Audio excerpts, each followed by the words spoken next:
آل ابراہیم انک حمید مجید سبحانک لا علم لنا الا ما علمتنا انک انت العلیم الحکیم۔ میں ایک بات تو امام بخاری رحمۃ اللہ کی اس مقدس اور عظیم حدیث کی کتاب کی تکمیل کے حوالے سے عرض کروں گا، اور ایک دو باتیں ساری عوام کے لیے اور عالمی حالات اور موجودہ دور کے بڑے بڑے فتنوں کا اختصار سے تذکرہ کرتے ہوئے اس کے سد باب کے لیے ہماری اور آپ اور پوری امت کی ذمہ داریوں کے حوالے سے ایک دو باتیں عرض کروں گا۔ اور سب سے پہلے میں اپنے محترم مکرم حضرت مولانا مفتی خالد صاحب، خالد محمود صاحب کا شکر گزار ہوں۔ یہ ان کی اور ان کے رفقا کی محبت ہے، محبت کی بازی ہے دانش، خود ہار جانے کو جی چاہتا ہے، یہ اصرار کر لیتے ہیں۔ اس دفعہ میں نے بہت معذرت کی اور بہت ان سے چھٹی لینے کی کوشش کی، 4-5 سال سے ہر سال یہ اصرار کرتے ہیں محبت کا، تو میں حاضری دے دیتا ہوں کچھ وجوہات کی وجہ سے، لیکن نسبتوں کی حفاظت کی سب کچھ ہے۔ انہوں نے بہت سے نسبتوں کا حوالہ دیا، اصرار کیا۔ اللہ نے لاہور سے ابھی کبیر والے تھوڑی دیر اب ٹھہرے حاضری کا موقع دے دیا، اور مجھ سے قبل ہمارے بزرگ اور فتنہ قادیانیت کے خلاف ساری زندگی، جوانی اور اب بڑھاپا جی اس فتنے کو دباتے اور حق کا پیغام امت تک پہنچاتے، اب اس بڑھاپے میں آج اس مجلس میں جلوہ افروز ہیں، اور یقیناً مجھ سے پہلے انہوں نے ہماری اور آپ سب کی ذمہ داری کے حوالے سے بہت سی باتیں قیمتی فرما دی ہوں گی، اور جو آپ نے سنی ہیں اللہ نے اپنے تمام اکابر اور بزرگوں کی باتوں کی قدر کرنے، اور اس وقت امت مسلمہ کو جو ہمارے قائد ملت اسلامی حضرت مولانا فضل الرحمان صاحب نے اور شیخ الاسلام مفتی اعظم پاکستان مفتی محمد تقی عثمانی صاحب نے امت کو جو پیغام عالمی اس جنگ کے حوالے سے دیا ہے، اسے بھی بار بار سننے اور غور کرنے اور پھیلانے اور عام کرنے کی، اور اس حوالے سے اپنی ذمہ داریوں کو محسوس کرنے کی ضرورت ہے۔ اب چونکہ یہ کتابی سبق ہے تو جو طلبہ سے باتیں ہم کلاسوں میں کرتے ہیں، ظاہر ہے کہ وہ باریک باتیں جو فنی باتیں ہیں وہ ایسے عوامی جلسے میں مناسب نہیں ہوتی۔ وہ متعلقہ اساتذہ جو پڑھاتے ہیں انہوں نے کر دی ہوں گی، کریں گے۔ میں عام فہم بات کروں گا جو انشاءاللہ طلبہ کے لیے بھی، علماء کے لیے بھی، ہم سب کے لیے، اور آپ عوام بھی یہ محسوس کریں کہ ہمیں اس عظیم الشان جو اجتماع ہے اس سے کچھ ملا ہے، اور ہم گھروں میں کچھ لے کر جا رہے ہیں۔ یاد رکھتا ہے زمانہ ان انسانوں کو جو روکے رکھتے ہیں اٹھتے ہوئے بے دینی کے طوفانوں، ہر طرف طوفان ہے بے دینی۔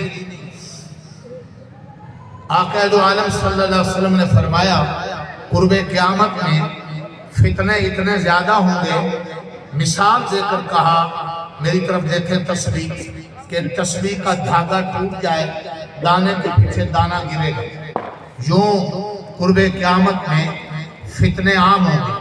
اور دوسری حدیث میں فرمایا صبح کو انسان مومن ہوگا تو فتنوں کی اتنی زیادہ یلغار ہوگی کہ رات کو کافر ہو جائے گا، اور رات کو مومن تھا صبح کو کافر ہو جائے گا۔ ہم اس فتنوں کے دور سے گزر رہے ہیں، وہ بڑے بڑے فتنے کون سے ہیں اور ان فتنوں سے بچا کیسے جا سکتا ہے، یہ ایک بہت بڑا اہم مسئلہ ہے، ہم سب کی ذمہ داری۔ میں تھوڑی سی اس پہ روشنی ڈالوں گا۔ میرے بھائیوں اور دوستوں، ماؤں بہنوں اور بیٹیوں، ہمارے پاس زندگی امانت ہے،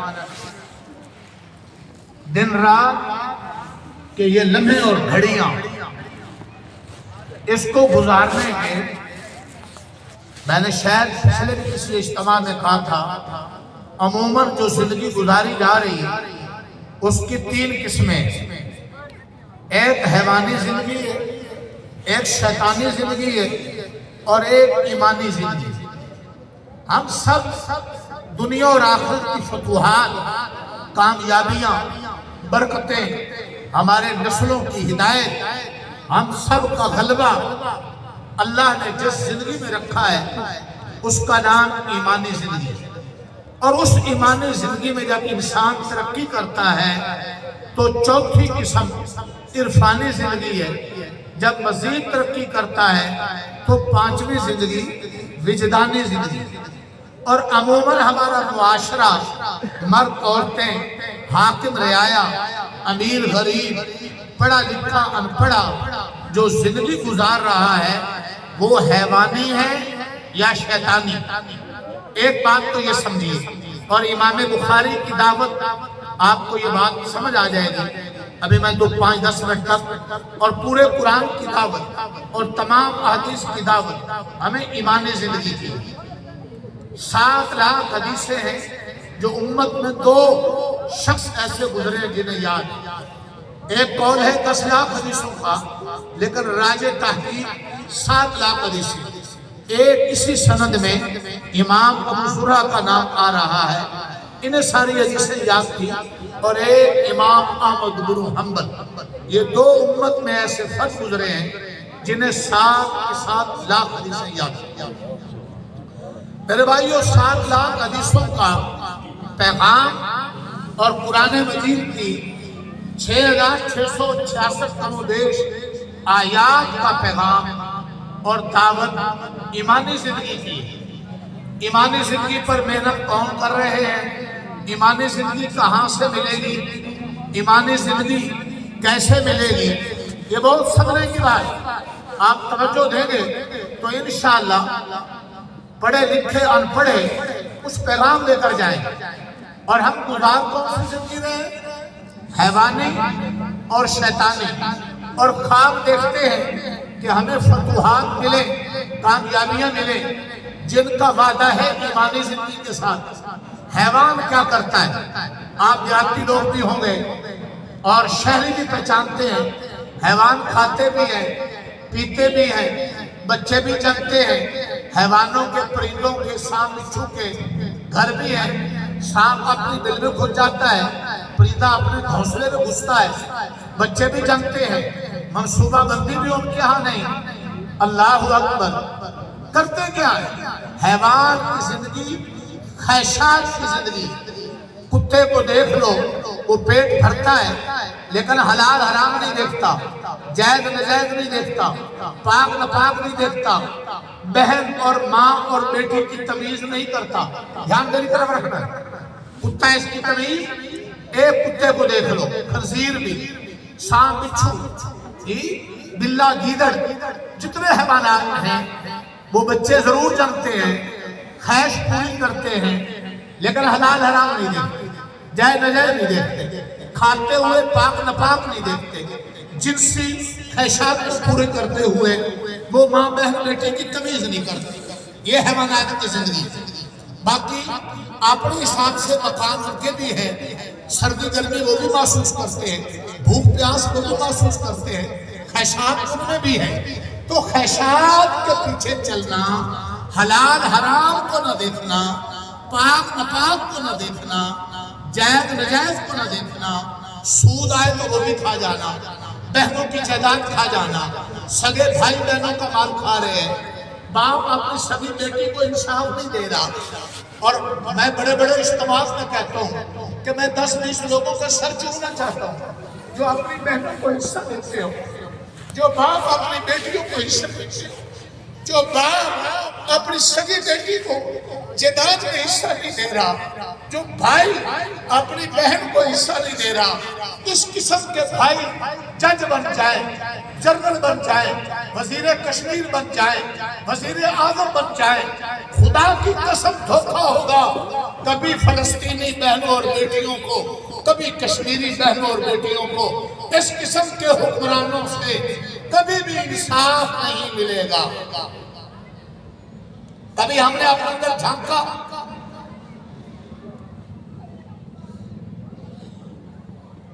دھیان دیجیے، کیا وہ بیٹیاں حرام کی تھی؟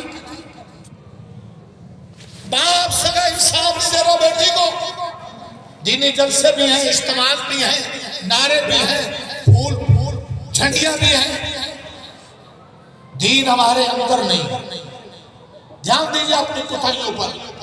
آج اس اجتماع میں یہ بھی عزم کریں، یہ خواتین کا بھی اجتماع ہے کہ ہم بہنوں اور بیٹیوں کو اللہ کے قانون کے مطابق شریعت کا مقرر کردہ حصہ دیں گے، ارادہ ہے دیں گے۔ اور سمجھانے کی بات ہے، جب ہر ایک دے گا بہن بیٹی کو حصہ، تو جو ہمارے نکاح میں آئیں گی، ہمارے بچوں کے نکاح میں آئیں گی، ان کو ان کے باپ دیں گے حصہ، بھائی دیں گے، ہم اپنی بہن بیٹیوں کو دیں گے۔ باپ تو وہاں کے وہاں ہی رہ گی اور عذاب سے بھی بچ گئی۔ بخاری کی حدیث، میں بخاری کا طالب علم ہوں، 2 بڑے مدرسوں میں میری بخاری اول اور ثانی کے بھی سبق ہے۔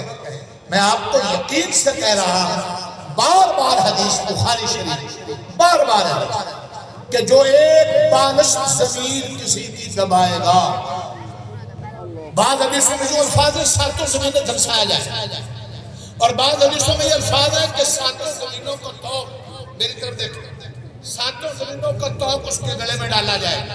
کیا معنی؟ سخت ترین عذاب دیا جائے گا۔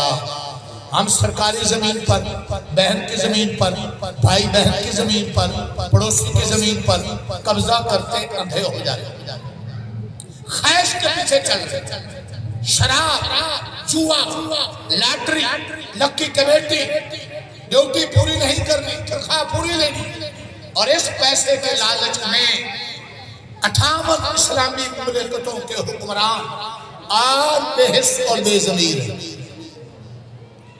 اگر اسرائیل وزیر خارجہ امریکہ کا اسرائیل میں جا کر بیان دیتا ہے، بیان میری طرف کہ میں امریکہ کا وزیر خارجہ کی حیثیت سے نہیں آیا، میں اسرائیلی ہونے کی حیثیت سے آیا۔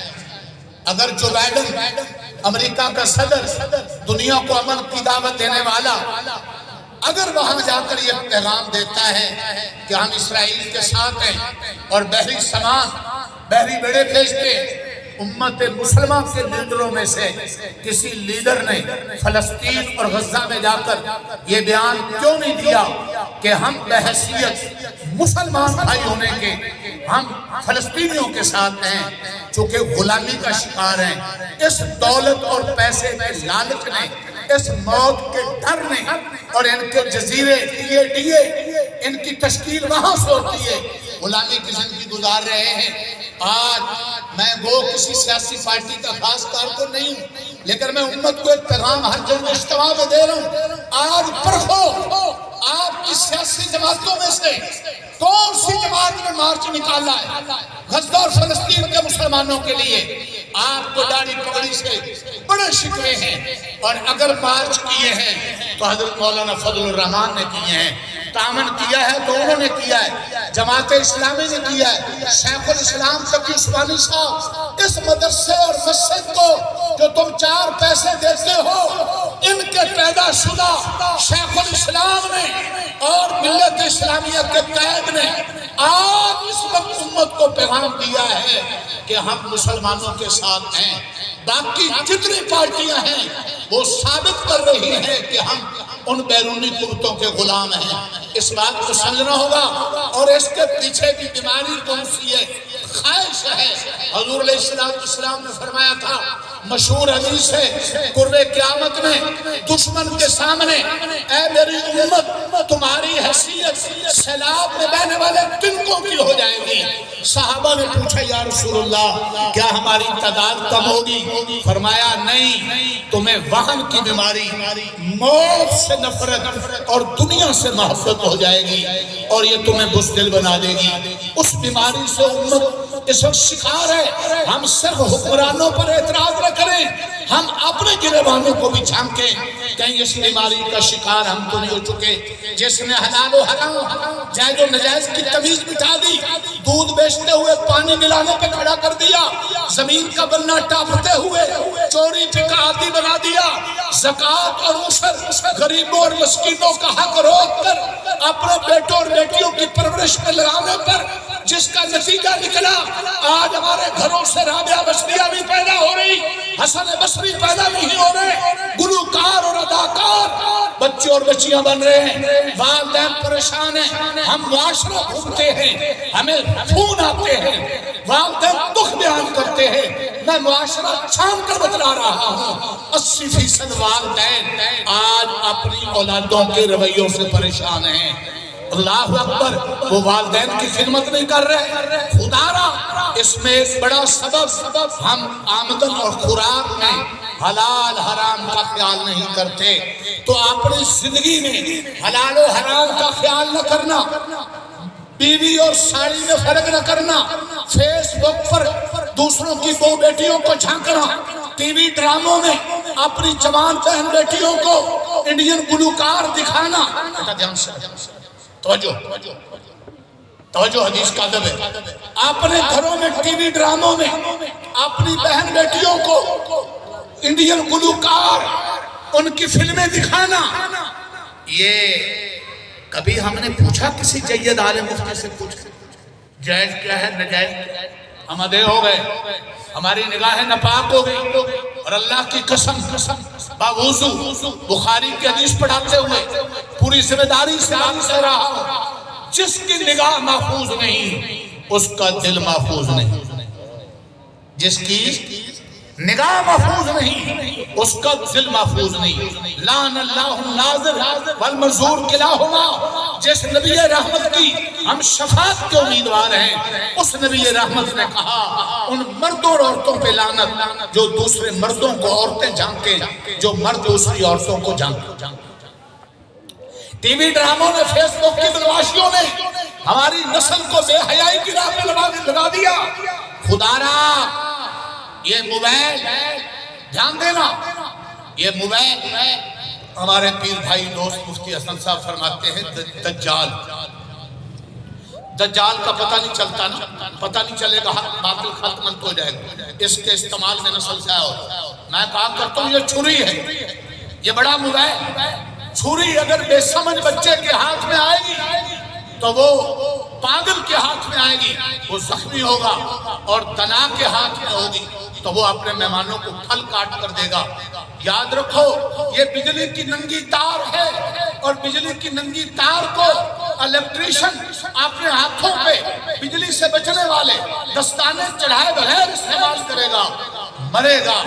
اور یاد رکھیے یہ سانپ ہے، سانپ ایک قادیانی سانپ ہے، اور ایک یہ موبائل بڑے کا غلط استعمال، یہ سانپ ہے منتر سیکھے بغیر، جو قادیانیوں کے فتنے کو سمجھے بغیر کسی قادیانی کی یاری میں آئے گا وہ ڈس لے گا۔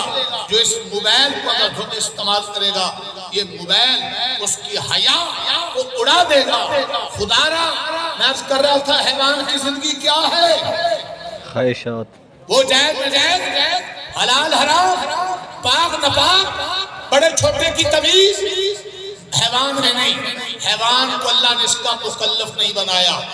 بہت سے انسان پڑھے لکھے ان پڑھ جو اپنی زندگی میں حلال حرام کا خیال نہیں کر رہے، جائز نجائز کا خیال نہیں کر رہے، زمین میں ناپنے میں، تولنے میں، کمانے میں، کھانے میں، دیکھنے میں، سننے میں، کانوں سے گانے سن رہے ہیں، آنکھوں سے بد نظری کر رہے ہیں، زبان سے جھوٹ بول رہے ہیں۔ یہ تین راستے ہیں دل میں ہدایت جانے کے، تینوں راستے غلط ہیں۔ ان السمع والبصر والفؤاد، قرآن کہتا ہے تمہاری آنکھ کان دل کے بارے سوال ہوگا۔ خدا را دھیان دیں، تنہائیوں میں بیٹھ کر اپنا محاسبہ کریں، اپنا مراقبہ کریں۔ معذرت کے ساتھ اس موبائل اور ٹی وی ڈراموں نے بہت سے دینی چہروں اور ٹوپی پگڑی کو بھی حیادار نہ رہنے دیا۔ حدیث میں آتا ہے اللہ وحدہ لا شریک ہے، اللہ شرکت کو پسند نہیں کرتے۔ یاد رکھیے گا گندی جگہ پر آپ اپنے مہمان کو بٹھانا پسند نہیں کرتے، گندے دل میں اللہ کیسے آئیں گے؟ لا تدرک الابصار وہو یدرک الابصار، اللہ تعالیٰ اتنے بڑے ہیں اس کو انسانی نگاہ احاطہ نہیں کر سکتی، لیکن اللہ مومن کے دل میں بستے ہیں۔ سورۃ الطور میں اللہ نے کئی قسمیں کھاتے ہوئے کہا والطور وکتاب مسطور فی رق منشور والبیت المعمور والسقف المرفوع والبحر المسجور ان عذاب ربک لواقع، وہاں ہے والبیت المعمور، قسم ہے آباد گھر کی۔ اس کی ایک تفسیر تو بیت اللہ ہے، اس کی دوسری تفسیر مومن کا وہ دل ہے جس دل میں اللہ کا غیر نہ ہو، عورت شہرت شہوت سے پاک ہو، کینے حسد بغض سے پاک ہو، جو دل گناہوں کی اور شرک کی اور غلط عقیدوں کی گندگی سے پاک ہے، وہ دل اللہ کا ٹھکانہ ہے، اس دل میں اللہ بستا ہے۔ اتنا بڑا اللہ جو زمین و آسمان میں نہیں سما سکتا، انسانی نگاہ احاطہ نہیں کر سکتی، وہ اس مومن کے دل میں بستے ہیں۔ اللہ اس مومن کے دل کی قسم کھا رہے ہیں، خدا را جب تک ہم دل کو صاف اور پاک نہیں کریں گے اس وقت تک گندے دل میں اللہ نہیں بسیں گے۔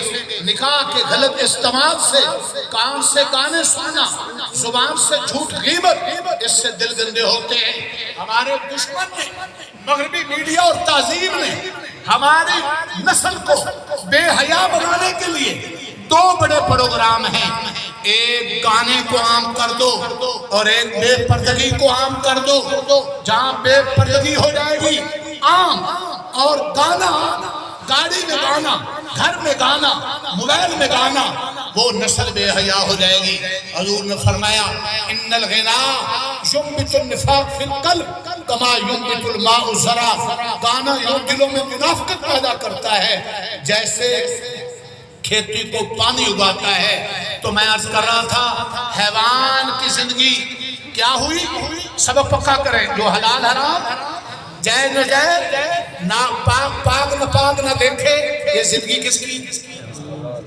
تو جو انسان ایسے ہی زندگی گزارے، قرآن کیا کہہ رہا ہے، حدیث کیا کہہ رہی ہے، اللہ والے کیا کہہ رہے ہیں، حلال حرام کچھ نہیں دیکھ رہے، آنکھ کان زبان ناپاک ہے، حلال حرام کھانے پینے میں نہیں، جنسی تعلقات میں حلال حرام کو نہیں دیکھیں گے، تو یہ زندگی حیوان والی، حیوانی زندگی۔ دوسری زندگی شیطانی زندگی ہے۔ شیطان کیا کرتا ہے؟ شیطان اگر کوئی ہمیں کہہ دے تو ہمیں بڑا غصہ آتا ہے، باپ بیٹے کو شیطان کہہ دے بڑا غصہ آتا ہے، استاد شاگرد کو شیطان کہہ دے بڑا غصہ آتا ہے۔ لیکن کبھی ہم نے سوچا کہ شیطان کی زندگی کیا ہے؟ کہیں ہم شیطان والی زندگی تو نہیں گزار رہے؟ شیطان نہ زانی تھا، نہ چور تھا، نہ قاتل تھا، نہ ڈاکو تھا، 80,000 سال جنت میں رہا، 20,000 سال فرشتوں کو تبلیغ کی۔ ہم 2-4 چلے 4 مہینے پہ سمجھتے ہیں، 10-20 سال دین کی تقریریں کر لینے سے سمجھتے ہیں کہ ہم نے بہت بڑے اسلام کے تھم بن گئے۔ ارے بھائی اگر صرف تبلیغ اور تقریر ہی سب کچھ ہے تو شیطان ابلیس نے 20,000 فرشتوں کو تبلیغ کیے، 40 سال بیت اللہ کا طواف۔ ایک کتاب ہے ذخیرہ معلومات، میری لائبریری میں موجود ہے، اس میں شیطان کی عبادتوں کی مقدار بھی لکھی ہوئی۔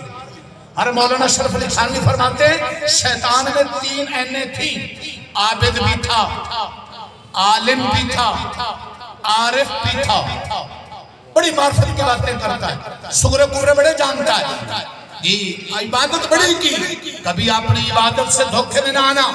ایک تکبر دولت کا ہے، ایک تکبر حکومت کا ہے، ایک تکبر حسن کا ہے، اور ایک تکبر پارسائی کا ہوتا ہے۔ دھیان دینا، ہم نیک ہو، ہم نے دین کی بڑی خدمت کر لی، ہم نے بہت نماز روزے کر لی، یہ کبھی بھی دماغ میں نہ ہے، یہ بڑا خطرناک تکبر ہے۔ ابلیس اس تکبر میں مبتلا ہو گیا۔ آخر جنت سے کیوں نکالا گیا؟ مورد لعنت کیوں ٹھہرایا گیا؟ نقطے کی بات میں گھنٹوں کی لمبی بات میں سمیٹ رہا ہوں، اس کا جرم کیا ہے؟ نوٹ